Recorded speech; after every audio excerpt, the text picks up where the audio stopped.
Right, this is the Taurus November 2015 reading. I'll be combining the general and love and relationship forecast readings from now into one in-depth long reading. Okay, let's start off with the Taurus general forecast reading.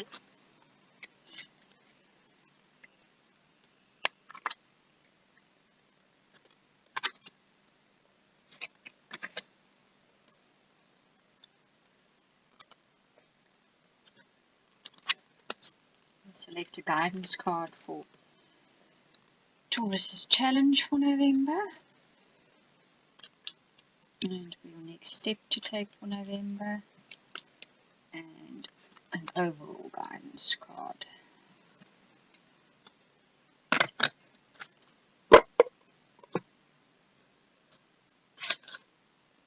Taurus, you start your month. Some indication of what's coming up. So you've been clued in on, given the key to, given a clue as to what is up for you this month. So you've gained some insight into the road ahead. Your challenge is going to be to decide what you believe. Don't let other people tell you what's right, what's wrong, what's good for you, what's not. You need to make up your own mind. You need to decide for yourself what's right for you, put it this way, or what you consider to be right in life. What is right in one person's eyes is not necessarily the same in another's.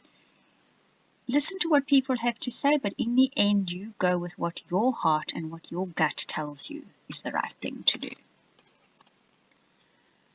The advice here is breath, which means if you feel confused or pressurized or not sure what is the right thing to do, go stand outside, take a deep breath of fresh air, or go stand in a forest or among trees or even on a lawn and just breathe deeply.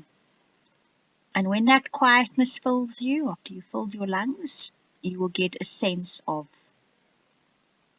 surety, of knowing exactly what it is that you need to do.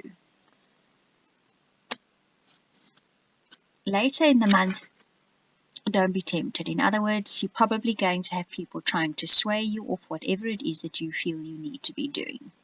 Don't give in to that temptation. Don't give in to the temptation to take the easier route or what other people say, because it causes less trouble. Earlier in the month, this card's coming up in quite a few readings, you need to nurture yourself perhaps, and your ideas and your feelings and what you feel is right for you. You need to nurture that. You need to let it grow. You need to give it the room and the space to flourish. So pay attention to what you feel is right for your life. Pay attention to what you think you need in your life. Pay attention to what you believe in and what you think is right. And put attention and focus on that. That's important. It's important to your growth. Your next step is going to be, this is also a card of nurturing. So this is specific nurturing. In other words, you're going to have to look after something. You're going to have to nurture something. You're going to have to give care, time, and attention to something specific in your life.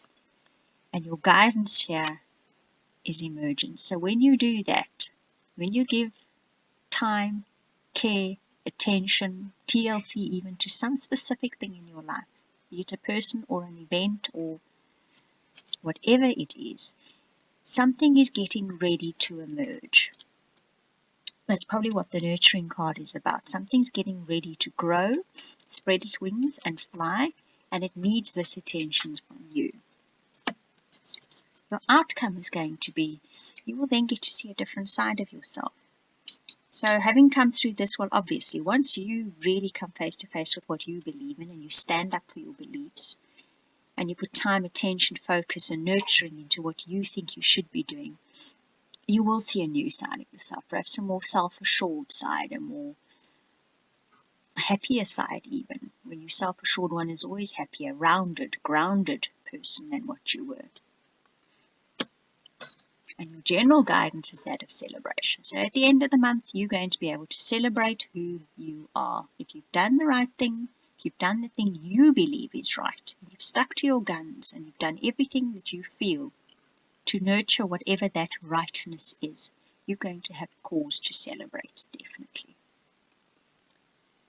Okay, Taurus, so that is your general reading for November of 2015. Now we will do your love and relationships and partnerships reading for November.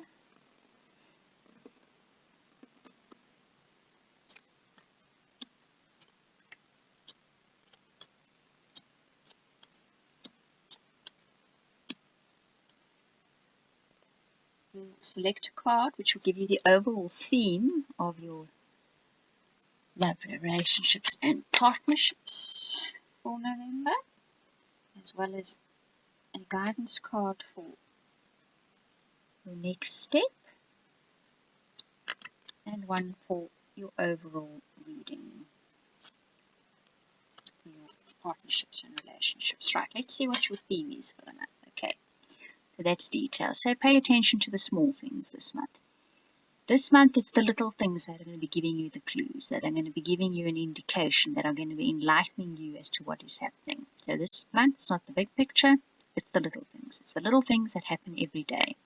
Take note of them, because in there are many, many clues. You start your month off with a certain sense of security in one or other partner or relationship, but this could be platonic or romantic or business. But you've come to a point where you feel secure in one or many of your partnerships and relationships. They've probably been building recently over not too great a space of time, but they've reached a point where you're feeling comfortable with them, and as if they could be a long-term one. What you do know is this has managed to bring your life. The whip is often, let me put it this way, the whip is often said to whip your life into shape. And that is what this partnership or relationship, whatever type of partnership or relationship it is, has done. It has brought your life into shape. It's given you direction and purpose and boundaries. What you don't know is somebody is waiting for you. It's a woman in this card, and that probably is in all likelihood a woman. This waiting is waiting for some kind of recognition from you. In a romantic relationship, you have given this woman some kind of indication that you're interested in. Now she's awaiting your move. If it's a business or platonic relationship, the same sort of theme goes. You've made some kind of indication that you would like to partner or you're enjoying the partnership, and this woman is now awaiting you to take the next step. Okay. And your next step is that of commitment. So if this is a romantic relationship, your next step is going to be to make that commitment or not. To commit yourself to committing or commit yourself to not committing. But it needs a concrete step one way or the other. And the same goes for business and platonic relationships. You do need to now take a stand one way or the other. Okay. Your guidance for this is going to be a wake-up call, right? So you're either going to be pushed into making a commitment, or you will realize one way or another that it's time to make this commitment, and you will do so of your own doing. Some event, small or large, in this case it kind of looks large, is going to give you that kind of either a little bit of a wake-up call or a big wake-up call, depending on how open you are to what is happening. And your outcome will be that you will overcome some kind of obstacle. So once you've made this commitment, one way or the other, something that has stood in your way for a while now will be overcome, whatever that is. And it may not even be directly related to the partnership or relationship. It may be something related to it distantly. But somehow or another, the sequence of events gets rid of an obstacle that was in your path. That's interesting. Okay, and your overall guidance here is activation, which means movement. So you do need to make a move of some sort where a partnership or relationship is concerned. You perhaps waiting for a sign, or perhaps not even wanting to make any kind of commitment because you don't feel ready. But it is time. It's time to take make that move and take that action. Okay. So Taurus, that is your November 2015 general forecast, as well as your love, partnership, and relationship reading. I hope you enjoyed it. Thank you for watching and listening.